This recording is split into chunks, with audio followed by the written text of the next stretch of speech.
The new dress.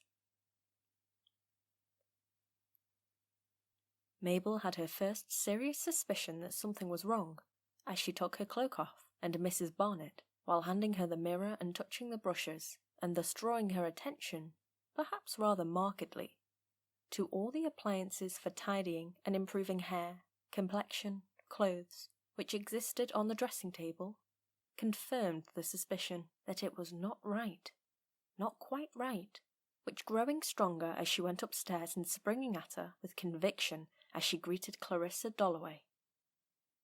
She went straight to the far end of the room, to a shaded corner where a looking-glass hung, and looked. No, it was not right. And at once the misery which she always tried to hide, the profound dissatisfaction, the sense she had had, ever since she was a child, of being inferior to other people, set upon her, relentlessly, remorselessly, with an intensity which she could not beat off, as she would when she woke at night at home, by reading Borrow or Scott. For oh, these men, oh, these women, all were thinking, what's Mabel wearing? What a fright she looks! What a hideous new dress! Their eyelids flickering as they came up, and then their lids shutting rather tight. It was her own appalling inadequacy, her cowardice, her mean, water-sprinkled blood that depressed her, and at once the whole of the room were, for ever so many hours, she had planned with the little dressmaker how it was to go, seemed sordid, repulsive, and her own drawing-room so shabby, and herself puffed up with vanity as she touched the letters on the hall table and said, "How dull," to show off. All this now seemed unutterably silly, paltry, and provincial. All this had been absolutely destroyed, shown up, exploded the moment she came into Mrs. Dalloway's drawing-room. What she had thought that evening, when sitting over the teacups, Mrs. Dalloway's invitation came, was that, of course, she could not be fashionable. It was absurd to pretend it even. Fashion meant cut, meant style, meant 30 guineas at least, but why not be original? Why not be herself anyhow? In getting up, she had taken that old fashion book of her mother's, a Paris fashion book of the time of the Empire, and had thought how much prettier, more dignified and more womanly they were then, and so set herself. Oh, it was foolish, trying to be like them, pluming herself, in fact, upon being modest and old-fashioned and very charming, giving herself up, no doubt about it, to an orgy of self-love, which deserved to be chastised, and so rigged herself out like this. But she dared not look in the glass. She could not face the whole horror, the pale yellow, idiotically old-fashioned silk dress with its long skirt and its high sleeves and its waist and all the things that looked so charming in the fashion book. But not on her. Not among all these ordinary people. She felt like a dressmaker's dummy standing there for young people to stick pins into. "But, my dear, it's perfectly charming," Rose Shaw said, looking her up and down with that little satirical pucker of the lips which she expected. Rose herself being dressed in the height of fashion precisely like everybody else. Always. "We are all like flies trying to crawl over the edge of the saucer," Mabel thought, and repeated the phrase as if she were crossing herself, as if she were trying to find some spell to annul this pain, to make this agony endurable. Tags of Shakespeare, lines from books she had read ages ago, suddenly came to her when she was in agony, and she repeated them over and over again. "Flies trying to crawl," she repeated.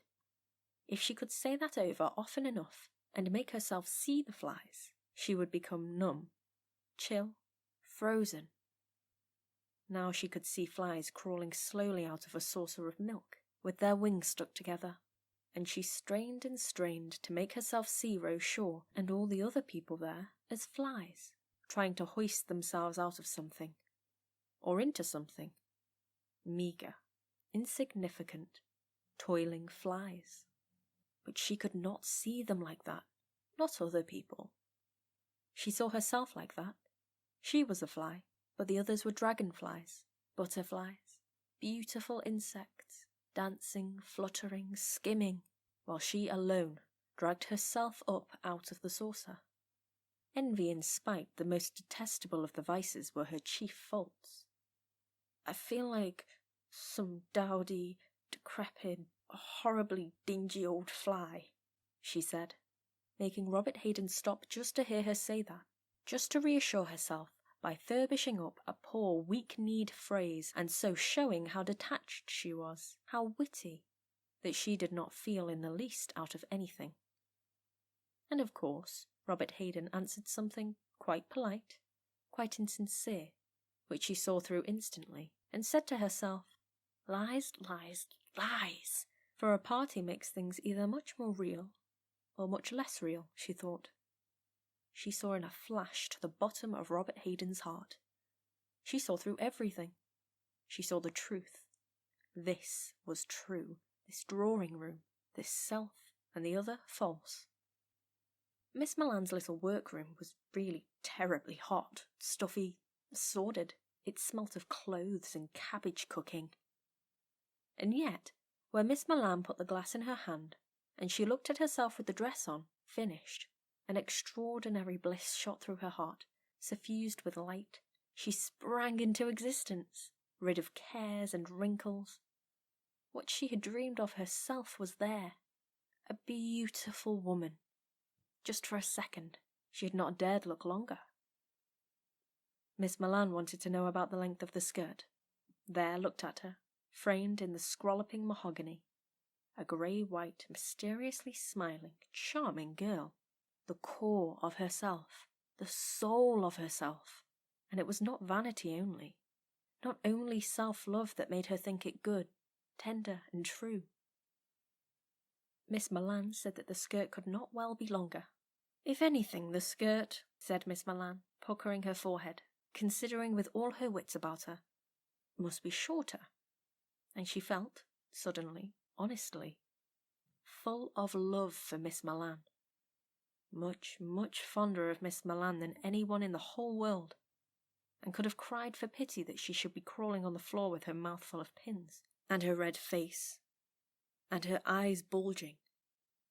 That one human being should be doing this for another, and she saw them all as human beings merely, and herself going off to her party, and Miss Milan pulling the cover over the canary's cage, or letting him pick a hemp seed from between her lips.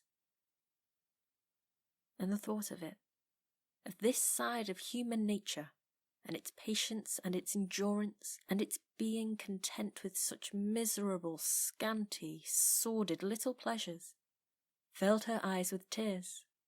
And now the whole thing had vanished. The dress, the room, the love, the pity, the scrolloping looking-glass, and the canary's cage, all had vanished. And here she was in a corner of Mrs. Dalloway's drawing-room, suffering tortures, woken wide awake to reality.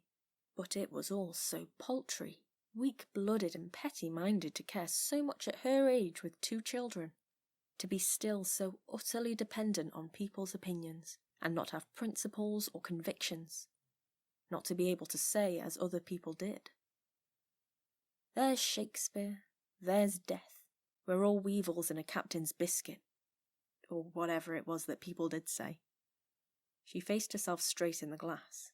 She pecked at her left shoulder. She issued out into the room, as if spears were thrown at her yellow dress from all sides. But instead of looking fierce or tragic, as Rose Shaw would have done, Rose would have looked like Boadicea. She looked foolish and self-conscious, and simpered like a schoolgirl and slouched across the room, positively slinking, as if she were a beaten mongrel, and looked at a picture. An engraving, as if one went to a party to look at a picture. Everybody knew why she did it. It was from shame, from humiliation. Now the fly's in the saucer, she said to herself. Right in the middle and can't get out. And the milk, she thought, rigidly staring at the picture, is sticking its wings together. It's so old-fashioned, she said to Charles Burt, making him stop, which by itself he hated, on his way to talk to someone else. She meant, or she tried to make herself think that she meant, that it was the picture and not her dress that was old-fashioned. And one word of praise, one word of affection from Charles would have made all the difference to her at that moment. If he had only said, "Mabel, you're looking charming tonight," it would have changed her life. But then she ought to have been truthful and direct. Charles said nothing of the kind, of course. He was malice itself. He always saw through one, especially if one were feeling particularly mean, paltry, or feeble-minded. "Mabel's got a new dress," he said, and the poor fly was absolutely shoved into the middle of the saucer. Really, he would like her to drown, she believed. He had no heart, no fundamental kindness, only a veneer of friendliness. Miss Milan was much more real, much kinder. If only one could feel that and stick to it, always. "Why?" she asked herself, replying to Charles much too pertly, letting him see that she was out of temper, or ruffled, as he called it. "Rather ruffled," he said, and went on to laugh at her with some woman over there. "Why?" she asked herself. "Can't I feel one thing always? Feel quite sure that Miss Milan is right, and Charles wrong, and stick to it. Feel sure about the canary, and pity and love, and not be whipped around all round in a second by coming into a room full of people." It was her odious, weak, vacillating character again, always giving at the critical moment, and not being seriously interested in conchology, etymology, botany, archaeology, cutting up potatoes and watching them fructify like Mary Dennis, like Violet Searle. Then Mrs. Holman, seeing her standing there, bore down upon her. Of course, a thing like a dress was beneath Mrs. Holman's notice, with her family always tumbling downstairs or having the scarlet fever. Could Mabel tell her if Elmthorpe was ever let for August and September? Oh, it was a conversation that bored her unutterably. It made her furious to be treated like a house agent or a messenger boy, to be made use of. Not to have value, that was it, she thought, trying to grasp something hard, something real, while she tried to answer sensibly about the bathroom and the south aspect and the hot water to the top of the house. And all the time, she could see little bits of her yellow dress in the round looking-glass, which made them all the size of boot buttons, or tadpoles. And it was amazing to think how much humiliation and agony and self-loathing and effort and passion and ups and downs of feeling were contained in a thing the size of a 3-penny bit. And what was still odder, this thing, this Mabel Waring, was separate, quite disconnected. And though Mrs. Holman, the black button, was leaning forward and telling her how her eldest boy had strained his heart running, she could see her too, quite detached in the looking-glass.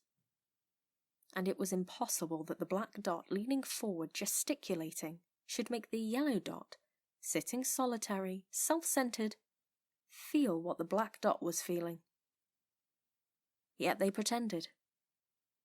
Oh, so impossible to keep boys quiet. That was the kind of thing one said. And Mrs. Holman, who could never get enough sympathy and snatched what little there was greedily, as if it was her right. But she deserved much more, for there was her little girl who come down this morning with a swollen knee joint.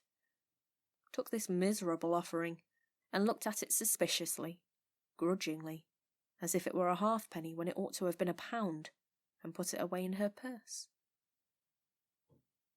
Must put up with it, mean and misery though it was. Times being hard, so very hard. And on she went, creaking, injured Mrs. Holman, about the girl with the swollen joints.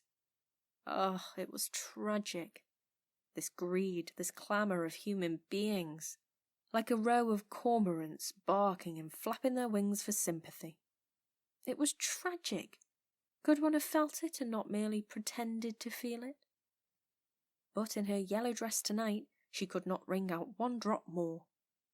She wanted it all for herself. She knew. She kept on looking into the glass, dipping into that dreadfully showing up blue pool. She knew that she was condemned, despised, left like this in a backwater, because of her being like this, a feeble, vacillating creature. And it seemed to her that the yellow dress was a penance which she had deserved, and if she had been dressed like Rose Shaw, in lovely, clinging green with a ruffle of swan's down, she would have deserved that. And she thought that there was no escape for her, none whatsoever. But it was not her fault altogether, after all. It was being one of a family of 10, always skimping and paring, and her mother carrying great cans, and the linoleum worn on the stair edges, and one sordid little domestic tragedy after another. Nothing catastrophic. The sheep farm failing, but not utterly. Her eldest brother marrying beneath him, but not very much. There was no romance. Nothing extreme about them all. They petered out respectably in seaside resorts. Every watering place had one of her aunts, even now asleep in some lodging with the front windows not quite facing the sea. That was so like them. They had to squint at things always, and she had done the same. She was just like her aunts. For all her dreams of living in India, married to some hero like Sir Henry Lawrence, some empire builder, she had failed utterly. She had married Hubert, with his safe, permanent underling's job in the law courts, and they managed tolerably in a smallish house, without proper maids, and hash when she was alone, or just bread and butter, but now and then. Mrs. Holman was off, thinking her the most dried-up, unsympathetic twig she had ever met, absurdly dressed too, and would tell everyone about Mabel's fantastic appearance. Now and then, thought Mabel Waring, left alone on the blue sofa, punching the cushion in order to look occupied, for she would not join Charles Burt and Rose Shaw, chattering like magpies, and perhaps laughing at her by the fireplace. Now and then there did come to her delicious moments, reading the other night in bed, for instance, or down by the sea, on the sand, in the sun, at Easter. Let her recall it. A great tuft of pale sandgrass standing all twisted like a shock of spears against the sky, which was blue like a smooth china egg, so firm, so hard. And then the melody of the waves. Hush, hush, they said, and the children's shouts paddling. Yes, it was a divine moment. And there she lay, she felt, in the hand of the goddess who was the world, rather a hard-hearted, but very beautiful goddess. A little lamb laid on the altar. One did think these silly things, and it didn't matter so long as one never said them. And also with Hubert sometimes. She had quite unexpectedly carving the mutton for Sunday lunch, for no reason, opening a letter, coming into a room. Divine moments, when she said to herself, for she would never say this to anybody else, "This is it. This has happened. This is it." And the other way about it was equally surprising. That is, when everything was arranged. Music, weather, holidays, every reason for happiness was there. Then nothing happened at all. One wasn't happy. It was flat. Just flat. That was all. Her wretched self again, no doubt. She had always been a fretful, weak, unsatisfactory mother, a wobbly wife, lolling about in a kind of twilight existence with nothing very clear or very bold, or more one thing than another, like all her brothers and sisters, except perhaps Herbert. They were all the same poor, water-veined creatures who did nothing. Then, in the midst of this creeping, crawling life, suddenly she was on the crest of a wave. That wretched fly. Where had she read the story that kept coming into her mind about the fly and the saucer? Struggled out. Yes, she had those moments, but now that she was 40, they might come more and more seldom. By degrees she would cease to struggle any more. But that was deplorable. That was not to be endured. That made her feel ashamed of herself. She would go to the London Library tomorrow. She would find some wonderful, helpful, astonishing book, quite by chance. A book by a clergyman, by an American no one had ever heard of. Or she would walk down the Strand and drop accidentally into a hall where a miner was telling about the life in the pit, and suddenly she would become a new person. She would be absolutely transformed. She would wear a uniform. She would be called Sister Somebody. She would never give a thought to clothes again, and forever after, she would be perfectly clear about Charles Burt and Miss Milan, and this room and that room, and it would be always, day after day, as if she were lying in the sun, or carving the mutton. It would be it. So she got up from the blue sofa, and the yellow button in the looking-glass got up too, and she waved her hand to Charles and Rose to show them she did not depend on them one scrap, and the yellow button moved out of the looking-glass, and all the spears were gathered into her breast as she walked towards Mrs. Dalloway, and said, "Good night." "But it's top early to go," said Mrs. Dalloway, who was always so charming. "I'm afraid I must," said Mabel Waring. "But," she added in her weak, wobbly voice, which only sounded ridiculous when she tried to strengthen it, "I have enjoyed myself enormously." "I have enjoyed myself," she said to Mr. Dalloway, whom she'd met on the stairs. "Lies, lies, lies," she said to herself going downstairs, and "right in the saucer," she said to herself as she thanked Mrs. Barnett for helping her, and wrapped herself round and round and round in the Chinese cloak she had worn these 20 years.